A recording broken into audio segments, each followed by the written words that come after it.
امریکہ کا جو نظام ہے وہاں پر اس کا اکاؤنٹیبلٹی کا، اس میں اکثر کلپ آتے رہتے ہیں جس میں امریکن سینٹ میں جو کمیٹیاں وغیرہ ان کی جو بھی بنی ہوں گے اس میں ان سے سوال کیا جاتا ہے۔ ابھی بھی ایک کلپ دیکھا جس میں امریکن سینیٹر جو تھے وہ کہہ رہے تھے، اس جو دوسری سامنے اس کی جو حکومتی پارٹی کی، ٹرمپ کی پارٹی کی جو خاتون تھی، کہ بھئی آپ تو کہہ رہے تھے کہ ہم نے، آپ کی کمیٹی نے یہ دیا تھا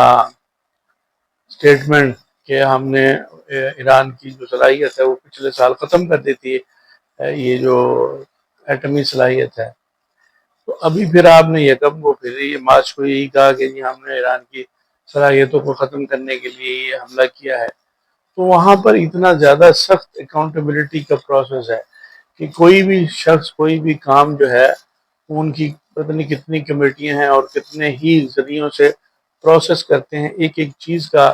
وہ بندہ جواب دہ ہوتا ہے کہ کس نے کیا کیا ہے کیا نہیں کیا ہے۔ اپنی مرضی سے کوئی بھی شخص کام نہیں کر سکتا۔ ایون جو 60 دن کی جنگ کے بعد پریزیڈنٹ کو بھی دوبارہ کانگریس سے اجازت لینی پڑتی ہے، اس میں بھی آپ دیکھ لیں کہ اس نے 7 اپریل سے جنگ بندی ہوئی ہے، تو اس نے کانگریس کو تو یہ کہہ دیا کہ جب اس کا وقت آیا 60 دنوں کے بعد تو کہ بھئی جنگ تو بند ہو چکی ہے۔ تو اب یہ تو اتنا وہاں پر نظام ہے، اگرچہ اس نے بہت ساری چیزوں کو وائلیٹ کیا ہے تو اس نے بھی کیا ہے، اور دوسرے اس کے جو ڈیفنس منسٹر ہے ایکسٹ وغیرہ انہوں نے بھی کیا ہے، تو ان ساری چیزوں کا ان کو جواب دہ ہونا پڑے گا۔ تو جو وہاں پر سین ایلیمنٹس ہیں امریکہ کے اندر، جو جنگ نہیں چاہتے، جو ڈائریکٹ وکٹم ہے، پوری عوام ان کی بھی وکٹم بنی ہوئی ہے اس ساری کے ساتھ کے نیچے، تو وہ ان سے سوال کرتے ہیں کہ بھئی اس کا نتیجہ کیا حاصل کیا آپ نے، کس مقصد کے تحت یہ سارا کیا۔ وہ ہیکسٹ جو ہے وہ ایک ہی بات پکڑے بیٹھا ہے کہ لو جی ہم نے تو 60 دنوں میں عراق کی وار میں آپ کو کتنے سال لگے، افغانستان میں کتنے سال لگے، یہاں پر تو ہم نے چند دنوں میں ہی یہ سارا 60 دنوں میں ہی کام کر کے دکھا دیا۔ تو اس سے اگرچہ پوری دنیا کی اکانومی ڈسٹرب ہوئی ہے۔ تو کہنے کا مقصد یہ ہے کہ جو اکاؤنٹیبلٹی ہے یہ ایک بہت اچھی چیز ہے، جو بھی کوئی بھی کسی بھی سرکاری عہدے پر جو اس کی ذمہ داریاں ہوتی ہیں اس پر راجمان ہوتا ہے، وہ ذمہ داریوں کا آگے اکاؤنٹیبل ہونا ہوتا ہے اس کو۔ اب ہماری جو مسلمان ملکوں کے جو سربراہان ہیں ان کو خاص طور پر ہمارے یہ جو متحدہ عرب امارات کی جو ریاست ہے جس پر سب سے زیادہ ایران کے حملے ہوئے ہیں، وہ پتہ نہیں کیوں اسرائیل کی گود میں بیٹھ گئے، ان کو یہ احساس نہیں ہو رہا کہ امریکہ کے اندر لوگ ان کی جنگ کے، ان کے اپنے ہی لوگ ان کی جنگ کے خلاف ہیں، کہ یہ انہوں نے ایران کے اوپر کیوں ناجائز حملہ کیا اور بے وجہ حملہ کیا اور بے مقصد کیا، اور اتنا زیادہ اربوں ڈالر کا نقصان کیا۔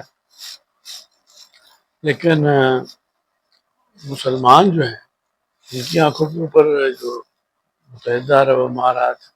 کچھ کی آنکھوں سے تو پردہ اتر گیا ہے اور کچھ کی آنکھوں سے پردہ اتر جائے گا۔ اے کاش کے مسلمان جو ہیں وہ عظمت رفتہ واپس لینے کے لیے آنکھوں سے ان کی پٹیاں اتر جائیں۔ یہ جو ذہنی غلامی کے شکار ہوئے ہیں ان کی ٹیکنالوجی اور ان کی ساری سے، ٹھیک ہے ان کی ٹیکنالوجی ہے وہ اس میں آگے ہیں تو ٹھیک ہے تو کیا ہوا، اس کا یہ مطلب تو نہیں ہے کہ ہم اپنا تشخص، اپنی پہچان، اپنی روایات، اپنی اقدار، اپنا دین، اپنی سمجھ بوجھ عقل سب کچھ گروی رکھ دیں، ان کی بارگاہ میں پیش کر دیں اور اپنی عقل کو رخصت کر دیں، اور سوچے سمجھیں نا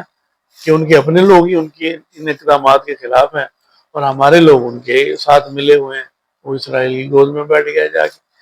تو امریکہ جو ہے وہ خود اسرائیل کو کنٹرول کر رہا ہے کہ بھئی یہ چیزوں کو، کیونکہ جو سین ایلیمنٹ تو بہرحال ہیں نا جو ان کو روکتے ہیں، سمجھاتے ہیں، بات کرتے ہیں، اور اکاؤنٹیبلٹی کے جو پروسیس ہے اس میں آگے جا کر بہت ممکن ہے کہ ٹرمپ کو اور اس کی جتنی بھی کیبنٹ ہے اس ساری کو جواب دینا پڑے گا۔ اس کا تو جو بھی ان کا معاملہ ہے، ہمارے جو مسلمانوں کے ساتھ جو حشر ہو رہا ہے، مسلمانوں کو جس طرح انگلیوں پر نچا رہے ہیں وہ لوگ،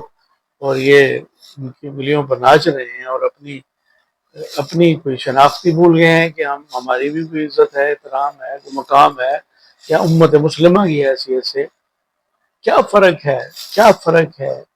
اب بہت زیادہ سخت لفظ میری زبان پر آ رہا تھا لیکن میں نے روک دیا ہے۔ اللہ تعالیٰ رحم فرمائے، بس اللہ تعالیٰ مسلمانوں کے حال پر رحم فرمائے، اور مسلمانوں کے دماغوں، ذہنوں، دلوں اور آنکھوں سے یہ جو پٹیاں لگی ہوئی ہیں جو غلامی کی، جس سے ان کچھ نظر ہی نہیں آ رہا، ان کی مغرب کی، یورپ، امریکہ، اسرائیل کی جو ٹیکنالوجی اور ساری ترقی، کچھ ٹھیک ہے، کوئی زیادہ ترقی کر گیا تو وہ محنت کر رہے ہیں، اگرچہ آپ کو اللہ نے وسائل دے دیے ہیں تو آپ ان کی محنتوں کو انجوائے کر رہے ہیں، ادھر ان کی گاڑیوں کو، ان کی ٹیکنالوجیز کو، ان کی سہولتوں کو، لیکن اپنا تشخص تو نہ بھولو کہ ہم بحیثیت مسلمان جو ہیں، ہماری ایک پہچان ہے، ہم نے ایک ہونا ہے، ایک ہو کر ہم طاقت اور مضبوطی اسی طرح حاصل کر سکتے ہیں جیسے انہوں نے حاصل کی۔